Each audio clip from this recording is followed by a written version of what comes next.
Regards of the day everyone. Today we discuss about the respiratory volume and capacity. तो ये क्या होता है? These refers to the volume of air associated with different phases of respiratory cycle. मतलब क्या कि जो different phases हैं उन phases में respiratory cycle phases में मतलब कितना volume of air associate हो रहा है वो हम पढ़ते हैं। ठीक है, एसोसिएट हो रहा है मतलब कि कितने एक मतलब रेस्पिरेटरी साइकिल में जो डिफरेंट फेजेस होते हैं जो हमने पढ़े कल, उनमें मतलब कितना एयर हम मतलब किसको क्या बोलते हैं, कितना एयर हम यूज़ हो रही है, क्या कितना वॉल्यूम लंग कैपेसिटी कर सकते हैं, वो होता है रेस्पिरेटरी साइकिल के अंदर, वो होता है वॉल्यूम। ठीक है, तो इंस्ट्रूमेंट जो यूज़ करते हैं हम कैलकुलेट करता है लंग के वॉल्यूम को और लंग की कैपेसिटीज़ को, उसको हम बोलते हैं स्पायरोमेट्री। स्पायरोमेट्री वो इंस्ट्रूमेंट है जो हमारे मतलब लंग्स के वॉल्यूम और कैपेसिटी को आइडेंटिफाई करने में हेल्प करता है। Lung volume, 4 types of lung volume are there. 4 type के लंग वॉल्यूम होते हैं। पहला टाइडल वॉल्यूम। टाइडल वॉल्यूम क्या होता है? Normal volume of air inspired और एक्सपायर्ड ड्यूरिंग क्वाइट ब्रीथिंग। मतलब क्या कि नॉर्मल वॉल्यूम ऑफ एयर, जितना वॉल्यूम या जितनी क्वांटिटी हम एयर इंस्पायर कर रहे हैं मतलब ले रहे हैं, इनहेल कर रहे हैं और एक्सहेल कर रहे हैं नॉर्मल ब्रीथिंग के अंदर, उसको बोलते हैं टाइडल वॉल्यूम। ये होता है 500 ml। दूसरा होता है इंस्पायरेटरी रिजर्व वॉल्यूम। ये क्या होता है? Extra volume of air inhaled after tidal volume by maximum inspiratory effect. मतलब ज़्यादा से ज़्यादा हम कितनी वॉल्यूम ऑफ एयर इनहेल कर सकते हैं अपना ज़्यादा से ज़्यादा अमाउंट लगा के, ज़्यादा से ज़्यादा अपना इंस्पायरेशन का इफेक्ट लगा के या अपनी लंग्स की मैक्सिमम कैपेसिटी खींच के हम कितना वॉल्यूम इनहेल कर सकते हैं, वो होता है it is about 3000 ml in normal adult mail. मतलब मेल्स में क्या होता है कि वो 3000 ml तक मतलब ज़्यादा से ज़्यादा उसको खींच सकते हैं। जैसे रामदेव बाबा अनुलोम विलोम में करते हैं, तो अनुलोम जैसे करते हैं तो उसमें मैक्सिमम कैपेसिटी कितनी आती है? 3000, जो कि हम एक्स्ट्रा वॉल्यूम ऑफ एयर जो हम इनहेल कर सकते हैं। और एक्सपायरेटरी रिजर्व वॉल्यूम, ये वो extra volume of air that can be exhaled after tidal volume by maximum expiratory effect. ये कितना होता है? 1100 नॉर्मल मेल्स। मतलब क्या होता है एक्सपायरेटरी रिजर्व वॉल्यूम? ये वो वॉल्यूम है एयर का जो कि हम फोर्सफुली जितना ज़्यादा से ज़्यादा एयर हम अपने लंग्स से बाहर निकाल सकते हैं, वो होता है एक्सपायरेटरी रिजर्व वॉल्यूम। ये होता है 1100 ml। ठीक है, उसके बाद रेजिडल वॉल्यूम। रेजिडल वॉल्यूम क्या होता है? Volume of air left out in lungs after forceful expiration.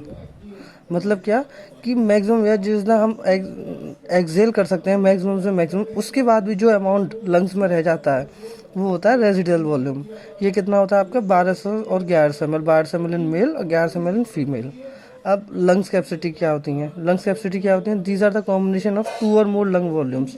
अभी हमने लंग्स वॉल्यूम पढ़े, 4 लंग्स वॉल्यूम होते हैं। Tidal volume, inspiratory reserve volume, expiratory reserve volume, residual volume. मतलब टाइडल वॉल्यूम नॉर्मल हम कितना इनहेल, नॉर्मल कितना एक्सहेल कर सकते हैं। इंस्पिरेटरी रिजर्व वॉल्यूम मैक्सिमम और फोर्सफुली हम कितना इनहेल कर सकते हैं, कितना एक्सहेल कर सकते हैं। इंस्पिरेटरी में क्या होता है? मैक्सिमम हम कितना ज़्यादा से ज़्यादा वॉल्यूम इनहेल कर सकते हैं एयर का, वो इंस्पिरेटरी में आता है। एक्सपायरेटरी में मैक्सिमम हम फोर्सफुली या कैसे भी हम जितना ज़्यादा से ज़्यादा एयर एग्जिट आउट कर सकते हैं, वो एक्सपायरेटरी रिजर्व वॉल्यूम होता है। और रेजिडुअल वॉल्यूम वो वॉल्यूम होता है कि जो हमारे वो मतलब एयर में मैक्सिमम एक्सपायरेशन करने के बाद, फोर्सफुल एक्सपायरेशन करने के बाद कितना वॉल्यूम में अमाउंट हमारे एयर का लंग्स में रह जाता है, वो होता है रेजिडुअल वॉल्यूम। लंग कैपेसिटी क्या होती है? Combination of these twos. तो पहला होगा इंस्पायरेशन कैपेसिटी। ये क्या होती है? Maximum volume of air that can be inspired after normal tidal volume. मतलब इंस्पायरेशन कैपेसिटी क्या होगा? जैसे ये फॉर्मूला है IC = TB+RB, मतलब tidal volume plus inspiratory reserve volume. जैसे टाइडल वॉल्यूम 500 था ml और इंस्पिरेटरी 3000, तो ये टोटल इंस्पायरेशन कैपेसिटी कितनी हुई लंग्स की? 3500 ml। Expiration capacity, maximum volume of air that can be expired after normal tidal inspiration. मतलब क्या हुआ? TB+ERB। एक्सपायरेशन कैपेसिटी TB+ERB, मतलब 500 ml नॉर्मल और 1100 ml हम फोर्सफुली करना है, तो टोटल मिला के 1600 ml हमारा एक्सपायरेशन कैपेसिटी हुई। इंस्पायरेशन हुई 3500।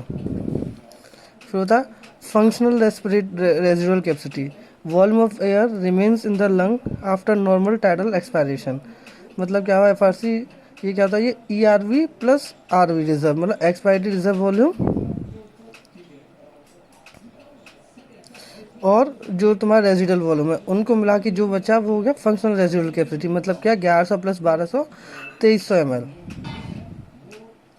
अब वाइटल कैपेसिटी क्या होती है? Maximum amount of air expelled after deepest possible inspiration, मतलब क्या कि हम मैक्सिमम अमाउंट ऑफ एयर खींचने के बाद कितना ज़्यादा से ज़्यादा अमाउंट हम मतलब रिमूव आउट कर सकते हैं।